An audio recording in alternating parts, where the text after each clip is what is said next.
C'est en 1786 que d'importants travaux furent entrepris sur Castle Street, Liverpool, dans le but d'élargir le chemin. Cette route centrale était importante et l'élargissement fit passer la rue de 2 à 4 voies, permettant également aux piétons de profiter de larges trottoirs. Beaucoup de vieilles maisons délabrées furent démolies lors du réaménagement et de nouvelles propriétés furent bâties à leur place. Ces nouveaux espaces étaient très convoités et certains n'hésitèrent pas à utiliser quelques supercheries pour se les approprier. C'est dans ces conditions qu'une ancienne locataire, une vieille dame du nom de Mary Gore, fut contrainte de quitter sa petite maison de Castle Street. Le peu d'argent de compensation qui devait lui revenir fut gardé par un contremaître malhonnête chargé des travaux. Lorsqu'elle comprit que son argent avait été détourné, Mary Gore, en colère, se rendit sur le chantier et maudit le contremaître. Elle lui souhaita une mort terrible et mémorable, avant de brusquement faire demi-tour et de disparaître dans une ruelle. Sans le sou, elle devait maintenant vivre avec sa sœur Isabelle, qui travaillait dans une auberge nommée Golden Lion Inn, à quelques pas de son ancienne demeure. Le contremaître, dont le nom était Collins, n'en fit pas de cas. Un de ses ouvriers irlandais vint le rencontrer, prétendant que Mary Gore était une sorcière et que cette malédiction devait être levée à tout prix. L'Irlandais conseilla à son patron de remettre l'argent qu'il avait volé à la vieille femme, afin d'éviter de faire face à cette sorcière et de ses amis. Collins ordonna à son ouvrier de reprendre le travail, tout en ridiculisant ces histoires de sorcières et de mauvais œil. Il n'avait pas l'intention de remettre cet argent à la vieille femme, et il en ferait un meilleur usage qu'elle. Ce que le contremaître ignorait, c'est que Mary Gore était une sorcière, et pas n'importe laquelle. Elle appartenait à un important cénacle de sorcières qui était à cette époque craint dans toute l'Angleterre. Plusieurs de ces dames habitaient à Liverpool. Lorsque Colin se rendit au Golden Lion Inn, sur sa pause de midi, il entendit quelques propos sur ces sorcières venant d'un ancien capitaine de la marine qui dînait dans l'établissement. Intrigué, Collins alla à sa rencontre et mangea en sa compagnie. Cet homme semblait en connaître beaucoup sur ces vieilles femmes et ses malveillantes copines. Il raconta à Collins que les sorcières avaient un grand chaudron de métal noir dont elles se servaient pour faire bouillir des mixtures profanes faites à partir de cadavres qu'elles volaient dans les cimetières. Il prétendait avoir vu ces étranges femmes voler sur des balais. La nuit, elles entraient et sortaient de leur demeure par la fenêtre du grenier. Certains marins les avaient même aperçues volant par-dessus leur navire en pleine mer. On prétendait qu'elles étaient capables de voler jusqu'au pays de Galles, l'île de Man, et même se rendre en Irlande. Mais c'est complètement absurde.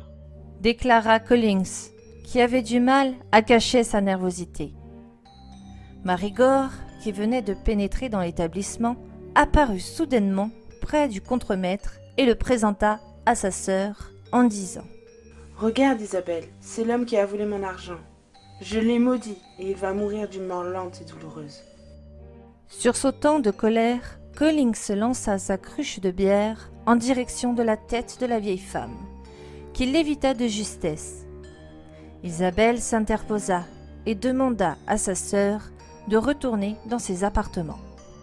Plus tard, ce jour-là, les ouvriers se préparaient à quitter le chantier pour retourner à leur foyer, lorsqu'un épais brouillard envahit soudainement la rue. Les gens pouvaient à peine marcher sans risquer de trébucher. La visibilité était nulle. Soudain, brisant le silence de mort qui régnait sur l'endroit, des cris d'horreur d'un homme retentirent. Tous les entendirent et constatèrent qu'il semblait s'éloigner vers le ciel. Lorsque le brouillard se dissipa, le contremaître avait disparu. Puis l'un des ouvriers remarqua quelque chose d'étrange.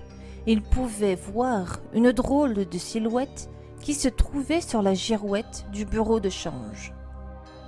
Ceux qui avaient une bonne vue prétendaient que ça ressemblait à une forme humaine, et lorsqu'ils s'approchèrent plus près de l'immeuble, ils constatèrent qu'un homme était bel et bien empalé sur le mât de la girouette de l'immeuble. Une foule se rassembla rapidement afin d'observer l'homme qui semblait toujours vivant. L'homme agonisant semblait légèrement bouger les bras, du moins c'est ce que les gens semblaient croire depuis le trottoir. Ils se questionnèrent à savoir qui était et surtout comment avait-il pu se retrouver dans une telle situation. Plusieurs pensaient que l'homme aurait pu tomber de l'aéronef de Vincenzo Lonardi, un pionnier de l'aéronautique qui avait récemment survolé la ville avec un ballon à air chaud. Cependant, grâce à un télescope, un homme reconnut M. Collins, le contremaître de Castle Street. Mais comment diable s'était-il retrouvé là?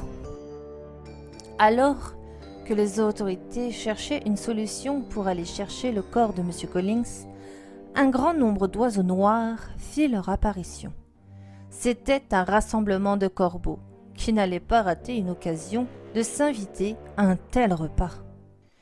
Le corps empalé fut alors picoré par des dizaines de corbeaux. Pour eux, le corps n'était qu'une carcasse. Ils déchirèrent son corps jusqu'à ce qu'il ne soit qu'un amas de chair sanguinolente. En soirée, un violent orage frappa la ville, dispersant rapidement les curieux et les corbeaux qui fuyaient, les grêlons tombant du ciel. Un éclair frappa soudainement la girouette, faisant exploser le corps du contremaître. Les jambes, la tête, les bras, les intestins et ce qui restait de son torse tombèrent en pièces détachées aux alentours de l'immeuble, tout près de la foule. La grosse tache de sang sur le mur et le toit restera visible pendant plusieurs semaines, alors que les restes calcinés de M. Collins furent envoyés dans la fosse commune d'un cimetière local. Les ouvriers poursuivirent l'agrandissement de la Castle Street et la construction d'une banque, mais chaque jour, pendant leur pause déjeuner, il y avait toujours quelqu'un pour parler de M. Collins et des étranges circonstances de sa mort.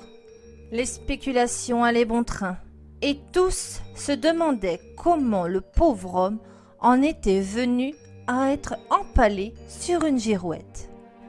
Un jeune ouvrier, un peu lent d'esprit, finit par affirmer qu'il savait ce qui était arrivé à Collins. Le garçon avait un certain mal à s'exprimer, mais dit finalement aux autres ouvriers ce qu'il avait vu ce jour-là. Les femmes sont descendues du ciel et l'ont emmené dans les airs. De quelle femme tu parles, Sam? A demandé l'un des hommes du chantier. Les femmes en noir sur des balais, elles l'ont emmené. Les gars du chantier avaient bien du mal à croire une histoire pareille, mais ils savaient que Sam, ce pauvre attardé, ne disait jamais de mensonges. La rumeur s'est répandue rapidement. Les sorcières du clan de Marigore avaient-elles empalé l'homme au sommet de l'immeuble comme punition pour avoir volé l'une de leurs sœurs? Quoi qu'il en soit, ce clan de sorcières a vraiment existé, et il est possible de connaître quelques-uns de leurs descendants qui vivaient dans le Merseyside.